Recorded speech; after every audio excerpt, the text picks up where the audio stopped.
ডিসেম্বরের প্রথমার্ধে জাতীয় নির্বাচনের তফসিল ঘোষণা। অক্টোবর পর্যন্ত যারা ভোটার হবেন দিতে পারবেন ভোট। দল প্রার্থীর আচরণবিধি চূড়ান্ত করল ইসি। অন্তর্বর্তী সরকারের দ্বিতীয় অধ্যায়ের প্রধান কাজ সুষ্ঠু নির্বাচন আয়োজন। উপদেষ্টা পরিষদের বৈঠকে ডক্টর ইউনূস সংস্কার ও বিচার কাজ গুরুত্ব দিয়ে শেষ করার নির্দেশ। বিএনপি ক্ষমতায় এলে ইসলাম বিরোধী কোনো আইন না করার প্রতিশ্রুতি নেতাদের। সংস্কার ছাড়া ভোট হলে মানুষের সঙ্গে প্রতারণা করা হবে, মন্তব্য জামায়াত নেতার। সেনা হেফাজতে থাকা মেজর সাদেকের স্ত্রী 5 দিনের রিমান্ডে। আওয়ামী লীগের গোপন প্রশিক্ষণে জড়িতের অভিযোগ। দুদকের মামলায় বেরোবির সাবেক ভিসি কলিমুল্লাহ কারাগারে। এবং ভারী বৃষ্টিতে পানির চাপ সামলাতে না পেরে চট্টগ্রামে ভেঙে পড়ল কালভার্ট। মুন্সিগঞ্জে লরির ধাক্কায় দেয়াল ধসে প্রাণ গেল শিশুর। টাঙ্গাইলে পিকআপ বাইক সংঘর্ষে নিহত 3।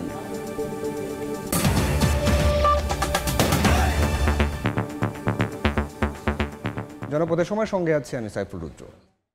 ডিসেম্বরের প্রথমার্ধে ত্রয়োদশ জাতীয় সংসদ নির্বাচনের তফসিল ঘোষণা করা হবে বলে জানিয়েছে নির্বাচন কমিশন। সন্ধ্যায় ইসি ভবনে কমিশনের সভা শেষে কথা জানান কমিশনার আবুল ফজল মোহাম্মদ সানাউল্লাহ। তিনি জানান, রাজনৈতিক দল এবং প্রার্থীর আচরণবিধি এবং প্রবাসী ভোটারদের পোস্টাল ব্যালট নিয়ে চূড়ান্ত সিদ্ধান্ত হয়েছে। পোস্টাল ব্যালটে এবার ভোট দিবেন প্রবাসীরা। দেশীয় পোস্টাল ব্যালট দিতে পারবে আইনি হেফাজতে থাকা ব্যক্তি, সরকারি কর্মচারী এবং ভোটের সঙ্গে সংশ্লিষ্ট ব্যক্তিবর্গ। কমিশনার আরও জানান, 31 অক্টোবর পর্যন্ত যারা ভোটার হবেন তারা আগামী জাতীয় নির্বাচনে ভোট দিতে পারবেন। এআই এর ব্যবহারে বিধিনিষেধ। ভোটের দিন ড্রোন ব্যবহারে নিষেধাজ্ঞা দেওয়া হলেও কেন্দ্রে সিসি ক্যামেরার ব্যবহার নিয়ে সিদ্ধান্তে আসতে পারেনি কমিশন।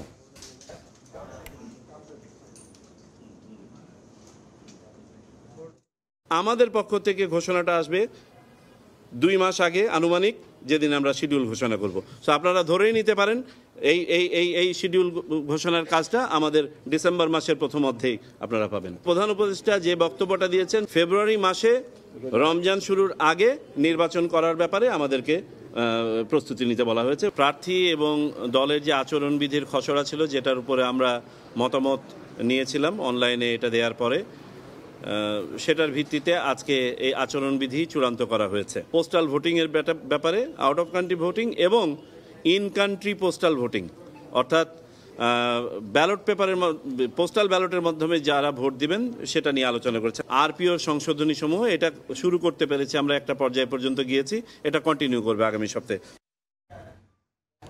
আজ থেকে অন্তর্বর্তী সরকারের দ্বিতীয় অধ্যায় শুরু হয়েছে জানিয়ে প্রধান উপদেষ্টা ডক্টর মোহাম্মদ ইউনূস বলেছেন, এ পর্যায়ের প্রধান কাজ একটি সুন্দর ও সুষ্ঠু নির্বাচন আয়োজন করা। দুপুরে সচিবালয়ে উপদেষ্টা পরিষদের বৈঠকে তিনি একথা বলেন। বৈঠক শেষে ব্রিফিং করেন তার প্রেস সচিব শফিকুল আলম। তিনি জানান, সংস্কার ও বিচার কাজ গুরুত্ব দিয়ে শেষ করার নির্দেশনা দিয়েছেন প্রধান উপদেষ্টা। অন্তর্বর্তী সরকারের সময়ে দ্বিতীয়বারের মতো বৃহস্পতিবার সকালেই সচিবালয়ে আসেন প্রধান উপদেষ্টা ডক্টর মোহাম্মদ ইউনূস। সচিবালয়ের নবনির্মিত ভবনের সম্মেলন কক্ষে তার সভাপতিত্বে অনুষ্ঠিত হয় উপদেষ্টা পরিষদের বৈঠক। বৈঠকের শুরুতেই প্রধান উপদেষ্টা গত 5 আগস্ট পর্যন্ত সময়কে অন্তর্বর্তী সরকারের প্রথম অধ্যায় আখ্যা দিয়ে জানান, এবার দ্বিতীয় অধ্যায় শুরু করেছে সরকার। সুষ্ঠু ও সুন্দরভাবে আসন্ন জাতীয় সংসদ নির্বাচন সম্পন্ন করাই দ্বিতীয় অধ্যায়ের প্রথম এবং প্রধান কাজ বলে উল্লেখ করেন ডক্টর ইউনূস। বৈঠক শেষে প্রধান উপদেষ্টার প্রেস সচিব শফিকুল আলম সাংবাদিকদের একথা জানান। উনি বলেছেন যে এই দ্বিতীয় অধ্যায়ের প্রথম এবং প্রধান কাজ হলো নির্বাচন সুন্দরভাবে করা। আমরা মনে করি ফেব্রুয়ারিতে যে ইলেকশনটা হতে যাচ্ছে সেটা ফ্রি, ফেয়ার হবে এবং এটা ফেস্টিভ মুডে হবে। প্রধান উপদেষ্টা সরকারের দ্বিতীয় কাজ সংস্কার আর তৃতীয় কাজ বিচার প্রক্রিয়া উল্লেখ করে গুরুত্ব দিয়ে কাজগুলো সম্পন্ন করতে বৈঠকে নির্দেশনা দেন বলে জানান প্রেস সচিব। 4টা ট্রায়াল শুরু হয়েছে, 27টি ইনভেস্টিগেশন পর্যায়ে আছে, 16টা চার্জশিট হয়েছে। বড় একটা এফার্ট হচ্ছে তাকে ফিরিয়ে এনে ট্রায়ালের সম্মুখীন করা। আমরা চাই উনি যেই তার বিরুদ্ধে যে অভিযোগগুলো সেটার জন্য উনি ন্যায় বিচার পান। এ সময় সাংবাদিকদের প্রশ্নের জবাবে শফিকুল আলম বলেন, সুষ্ঠু নির্বাচনের জন্য আইনশৃঙ্খলা বাহিনীর সংখ্যা বাড়িয়ে 8.5 লাখ করা হবে। আনসার, পুলিশ এবং ইভেন মিলিটারি ট্রুপস আমরা কত বেশি নিয়োজিত করতে পারি সেটা খতিয়ে দেখা হচ্ছে। মাইলস্টোন ট্র্যাজেডিতে নিহত শিক্ষিকা মাহারিন চৌধুরীর নামে জাতীয়ভাবে একটি পুরস্কার চালু করার সিদ্ধান্ত হয়েছে। এছাড়া 2 জন শিক্ষক ও 1 জন আয়ার অবদানের জন্য তাদের সম্মাননা দেওয়ার বিষয়েও উপদেষ্টা পরিষদের বৈঠকে আলোচনা হয়েছে বলে জানান প্রেস সচিব। অ্যাওয়ার্ডের নাম হবে মেহরিন চৌধুরী অ্যাওয়ার্ড। প্রসূন আশিস, সময় সংবাদ, ঢাকা। জন আকাঙ্ক্ষা ধারণ করে অন্তর্বর্তী সরকার স্বচ্ছ ভোট আয়োজন করবে বলে প্রত্যাশা বিএনপির। অতীতের বিতর্কিত ভোটে দায়িত্ব পালন করা কর্মকর্তাদের আগামী নির্বাচনে দায়িত্ব না দেওয়ার দাবি নেতাদের। নির্বাচন বানচাল হলে জাতি অনিশ্চিত ভবিষ্যতের দিকে যাবে বলেও শঙ্কা দলটির। রাজধানীতে আলাদা অনুষ্ঠানে এই মন্তব্য করেন বিএনপি নেতারা। রাজধানীর উত্তরায় মাইলস্টোন কলেজে বিমান দুর্ঘটনায় নিহত প্রতিষ্ঠানটির কর্মচারী শহীদ মাসুমা বেগমের পরিবারের প্রতি বৃহস্পতিবার দুপুরে সমবেদনা জানায় আমরা বিএনপি পরিবার। কর্মসূচিতে যোগ দিয়ে বিএনপির সিনিয়র যুগ্ম মহাসচিব কথা বলেন নির্বাচন ইস্যুতে। ইসিতে চিঠি পাঠানোয় প্রধান উপদেষ্টাকে ধন্যবাদ জানান তিনি। অন্তর্বর্তীকালীন সরকারের প্রতি জনগণের বিশ্বাসও সেই কারণেই রাখা হয়েছে, তারা যেটা করবে একটা স্বচ্ছ স্ফটিক স্বচ্ছ নির্বাচন, সেই নির্বাচন অনুষ্ঠিত হবে আমরা মনে করি।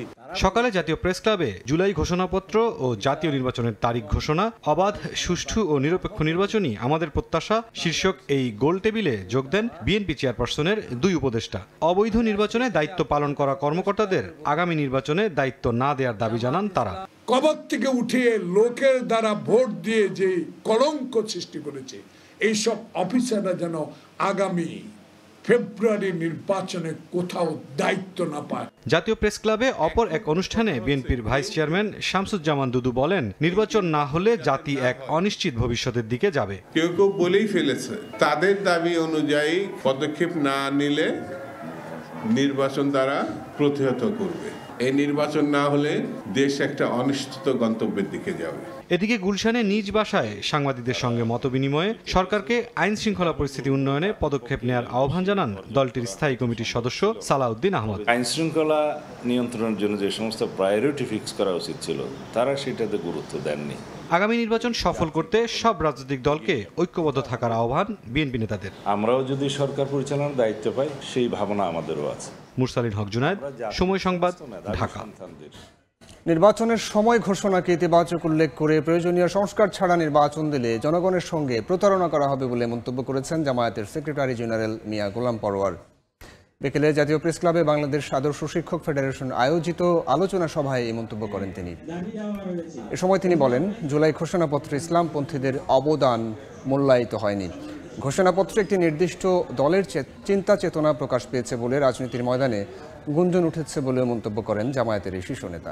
বিদ্যমান ব্যবস্থায় নির্বাচন হলে নতুন ফ্যাসিবাদের জন্ম হবে বলেও শঙ্কা প্রকাশ করেন তিনি। আপনি বিডিআরের পিলখানার হত্যাকাণ্ড, শাপলা চত্বরের হত্যাকাণ্ড, ছাত্র জনতার এইসব ঐতিহাসিক অবদানকে আপনি আনবেন না, আর এমন কিছু নিয়ে আসবেন যাতে একটা বিশেষ দল সন্তুষ্ট হয়ে যাবে আর বাকি অধিকাংশ জনগণের প্রতিনিধিত্বকারী লোকজন খুশি হতে পারবে না, তাদের আশঙ্কার প্রতিফলন হবে না। তাহলে আপনি অন্তর্বর্তীকালীন সরকার, আপনাকে আমরা ধন্যবাদ জানাই, কিন্তু নিরপেক্ষ নির্দলীয় চরিত্রের উপরে আপনাকে কিন্তু এখন অটুট দৃষ্টিভঙ্গিতে থাকতে হবে। কোন পরাশক্তির কালো ছোবলের কারণে আপনি দুর্বল হয়ে এই জাতির রক্ত দিয়ে তৈরি করা নতুন আকাঙ্ক্ষার স্বপ্নকে আপনার কোনো দুর্বলতার কারণে যেন নিশ্চিহ্ন হয়ে ভণ্ডুল হয়ে না যায় আমরা আশঙ্কা করি। সেনাবাহিনীর হেফাজতে থাকা মেজর সাদেকুল হকের স্ত্রী সুমাইয়া জাফরিনের 5 দিনের রিমান্ড দিয়েছেন আদালত। রাজধানীর ভাটারা থানার সন্ত্রাস বিরোধী মামলায় 7 দিনের রিমান্ড আবেদন করলে বিচারক 5 দিনের রিমান্ড মঞ্জুর করেন। একই মামলায় আরেক আসামি আদনান বিন চৌধুরীকে 7 দিনের রিমান্ডে পাঠানো হয়েছে। বসুন্ধরা এলাকায় আওয়ামী লীগের গোপন বৈঠক ও প্রশিক্ষণ কার্যক্রমে সংশ্লিষ্টতার অভিযোগ তাদের বিরুদ্ধে। গত 8 জুলাই রাজধানীর বসুন্ধরার কেবি কনভেনশন সেন্টার ভাড়া নিয়ে কার্যক্রম নিষিদ্ধ আওয়ামী লীগ ও এর অঙ্গ সংগঠনের নেতাকর্মীরা গোপন বৈঠক ও প্রশিক্ষণের আয়োজন করে। খবর পেয়ে রাষ্ট্রবিরোধী ষড়যন্ত্রের অভিযোগে 22 জনকে গ্রেফতার করে গোয়েন্দা পুলিশ। 31 জুলাই সেনা সদরের একটি ব্রিফিংয়ে সামনে আসে ঘটনাটি। মেজর সাদেকুল হক নামের এক কর্মকর্তাকে আটকের কথাও জানানো হয়। পরদিন সংবাদ বিজ্ঞপ্তির মাধ্যমে আইএসপিআর সাদেকের বিরুদ্ধে তদন্ত আদালত গঠনের কথা জানায়। এ ঘটনায় সাদেকের পাশাপাশি তার স্ত্রী সাবেক শীর্ষ সেনা কর্মকর্তার মেয়ে সুমাইয়া জাফরিনের সম্পৃক্ততার তথ্য পাওয়ার কথা জানায় গোয়েন্দারা। সামাজিক যোগাযোগ মাধ্যমে জাফরিনকে পুলিশ কর্মকর্তা দাবি করে ফেসবুক পোস্টের পর বাহিনীর সদর দপ্তর বিজ্ঞপ্তি দিয়ে জানায় এ নামের কোনো কর্মকর্তা পুলিশে নেই। বুধবার সন্ধ্যায় মিরপুর ডিওএসএস থেকে জাফরিনকে আটক করে ডিবি। পরে তাকে ভাটারা থানার সন্ত্রাসবিরোধী মামলায় গ্রেফতার দেখানো হয়। গতকাল আমরা সুমাইয়া জাফরি নামক এক নারীকে এই ঘটনায় সংশ্লিষ্টতার অভিযোগে হেফাজতে নিয়েছি এবং তাকে ইতিমধ্যে আদালতে প্রেরণ করা হয়েছে। ডিবি জানিয়েছে বৈঠকে উপস্থিত ছিলেন জাফরিন। গোপন অ্যাপ ব্যবহারের তথ্য পাওয়া গেছে। জাফরিনের সম্পৃক্ততার বিষয়ে বিস্তারিত তদন্ত চলছে। এটা আমরা খতিয়ে দেখছি তার সংশ্লিষ্টতা কি।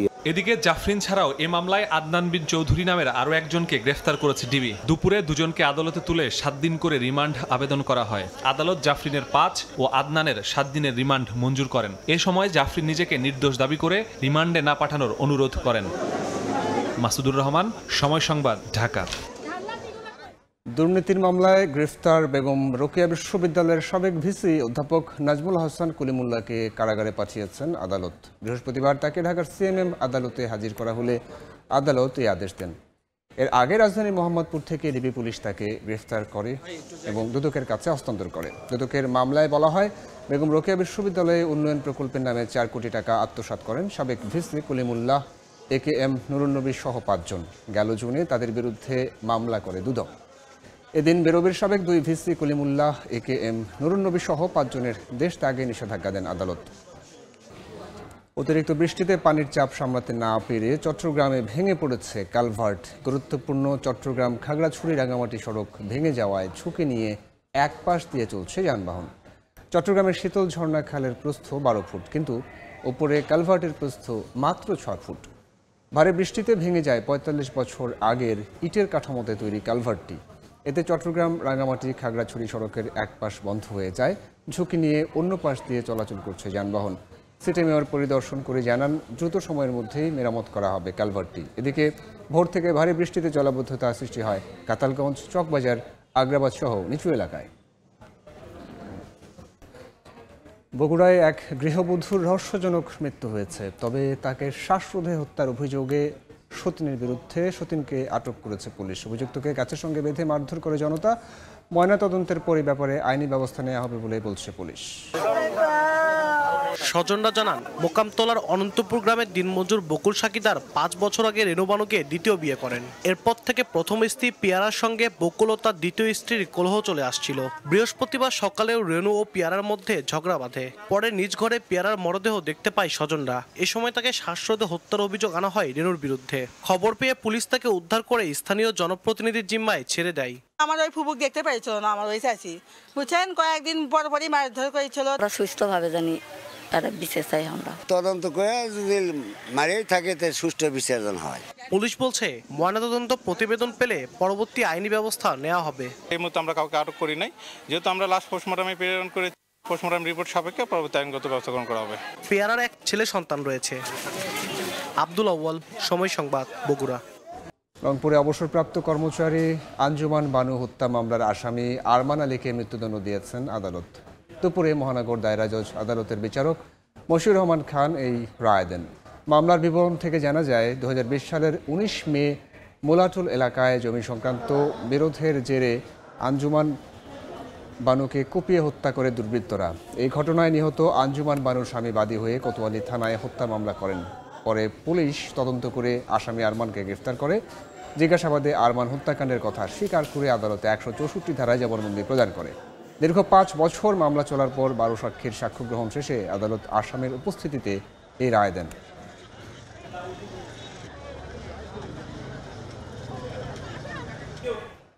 জনপদের সময়ের শীর্ষ সংবাদগুলো জানিয়ে দিচ্ছে আরও একবার। ডিসেম্বরের প্রথমার্ধে জাতীয় নির্বাচনের তফসিল ঘোষণা। অক্টোবর পর্যন্ত যারা ভোটার হবেন দিতে পারবেন ভোট। দল প্রার্থীর আচরণবিধি চূড়ান্ত করল ইসি। অন্তর্বর্তী সরকারের দ্বিতীয় অধ্যায়ের প্রধান কাজ সুষ্ঠু নির্বাচন আয়োজন। উপদেষ্টা পরিষদের বৈঠকে ডক্টর ইউনূস সংস্কার ও বিচার কাজ গুরুত্ব দিয়ে শেষ করার নির্দেশ। এবং বিএনপি ক্ষমতায় এলে ইসলাম বিরোধী কোনো আইন না করার প্রতিশ্রুতি নেতাদের। সংস্কার ছাড়া ভোট হলে মানুষের সঙ্গে প্রতারণা করা হবে মন্তব্য জামায়াত নেতার।